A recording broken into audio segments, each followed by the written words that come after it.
ও বুবু, আমি প্রেগনেন্ট। বোন গো, কিচ্ছু খাইতে ইচ্ছা করে না। আমার একটু ঝাল ঝাল রেসিপি দাও না। দেখিছো, এই কমেন্টে আবার 47টা লাভ লাইক পড়িছে। বুঝলাম সবগুলো পুয়াতির দল। আসসালামু আলাইকুম। মা খালারা কয় পুয়াতি মানুষ কিছু খাতি চালি আবার না করতে নেই, নালি পরে পোলাপান হলি পরে নালাবে না, আর সেই দোষ হবে না আমার পরে। দৌড়ই যে কয়টা মুসুরির ডাল ভিজই দিছি, আর ঘরে 4-5টা পটল ছিল, সেই পটলগুলো সুন্দর করে ধুয়ে 2 কোনা কাটে নিয়ে তারপর শিলপাটার উপরে আচ্ছা মতন ছেঁচে নিচ্ছি। ও খুসা মুসা কিছু কাটা লাগবে না, পটলের আসল ঘিরানি কিন্তু খুসার মধ্যে। তার ডাইলেতে পটলের পরিমাণটা কিন্তু একটু বেশিই নিতে হবে না, কারণ ভিজানোর পর ডাল ফুলে উঠলে আবার মেলা হয়ে যায়। মুসুরির ডাল তো 10-15 মিনিট ভিজে রাখলেই বাস, ফুলে বিটি মানুষের গালের মতন হয়ে যাবে না। পটলগুলো ছেঁচা ছেঁচি হয়ে গেলি তার উপরে দিয়ে দিছি বেশ 8-10টা যৌবনধারী কাঁচা ঝাল। চেহারা দেখে বুঝতিস না? না বুঝলি চোখে লাগাই দেখো গে। কাঁচা ঝালগুলো বাটা হয়ে গেলি ওই ফাঁকে ডাইলও ফুলে উঠিছে। ডাইলটা বেশি না, মাত্র 1 বাটা দিয়ে নেব। কোনোটা আস্ত থাকবে, কোনোটা মিহিন হবে। 2 বার করে বাটার কোনো দরকার নেই। তোমরা চাইলে কিন্তু ব্লেন্ডারেও একটা ঘুরলে দিয়ে নিতে পারো।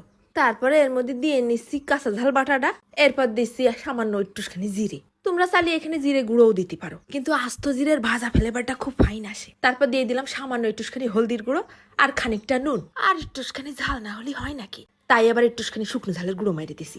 খুব ফাইন করে চটকাই নেব। শেষমেশ একটুখানি 1 টেবিল চামচের মতন সুজি মেরে দিছি। কত লোক আমারে ভেঙায় ভেঙায় কত কথা কয়, জিরে আপা গোলমরিচ আপা, ও সবে আমার কিছু যায় আসে না।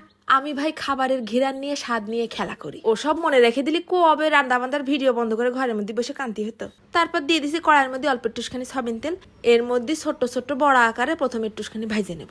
যেই এক পাশে একটু লাল লাল হওয়া শুরু করেছে, তখন উল্টে পাল্টে আর এক পাশও এরকম করে ভাইজে নেব।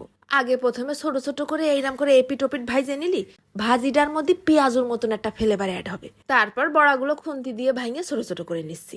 দেখো দিনি কি সুন্দর একটা কালার আইছে, লাল লাল সবুজ সবুজ। তারপর চারিপাশে সরাই রেখে মাঝখানে আরো 1 টেবিল চামচের মতন সয়াবিন তেল দিয়ে দিছি। তেলের মধ্যে 3টে শুকনো ঝাল ছোট ছোট করে কাটে দিচ্ছি, যেন ভালো করে একটা ভাজা হয়ে ঘেরান বেরোয়। তারপর দিয়ে দিলাম একটুখানি রসুন কুচি আর বেশ কিছুটা পেঁয়াজ কুচি। এই পেঁয়াজ রসুন ঝালটাও কিন্তু খুব সুন্দর করে ভাজে নিতে হবে না, কাঁচা কাঁচা ভাব যেন না থাকে। ঝাল পেঁয়াজ যখন ভাজা ভাজা হয়ে গেছে, তখন ওই ভাজির সাথে পুরোটা একসাথে মিশাই নেব। এবার কিন্তু একেবারে জাল কমাই দিতে হবে না, দিয়ে বেশ সময় নিয়ে ভাজা ভাজা করে নিতে হবে না। পুয়াতে হলে কত কিছু যে খাতি মনে চাই রে শোনা। একটু ভাজা ভাজি টক টক ঝাল ঝাল এই জাতীয় খাবারগুলো বেশি জিভলে স্বাদ লাগে। নুনটা একটু কম কম লাগছিল, তাই আরো একটুখানি নুন ছিটিয়ে দিছি। হয়ে গেছে আমার ডাল পটলের ভাজি। এইবার তুমি সাদা ভাত দিয়ে খাও, রুটি দিয়ে খাও, আর পরোটা দিয়ে খাও, সব কিছুর সাথে এটা হেব্বি মজা লাগবে না। আমি সকাল সকাল গরম ভাত রেঁধেই বসে পড়েছি। আমার আবার ভাত না খালি দিনই শুরু করতে পারিনি, কি রামজানি পায়ে পায়ে বাড়ি লাগে। পটল ভাজির কিন্তু ফাইন একটা ঘিরান আসতেছে, আর সাথে ঝাল পেঁয়াজেরও একটা ভাজা ভাজা ঘিরান।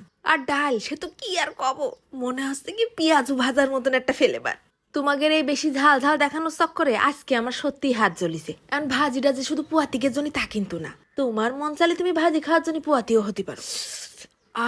এইরকম করে ভাজি করে দিলি কয় গামলা ভাত যে সাবার করে ফেলা যাবে তার ঠিক নেই। ফ্রিজের মধ্যে যদি পটল থাকে তাহলে আর দেরি কেন, দৌড় দাও এক্ষুনি যে করে বানাই খাওগে। আজকে আমি খাতে খাতেই চলে যাচ্ছি, দেখা হবে না নতুন ভিডিওতে। ধন্যবাদ।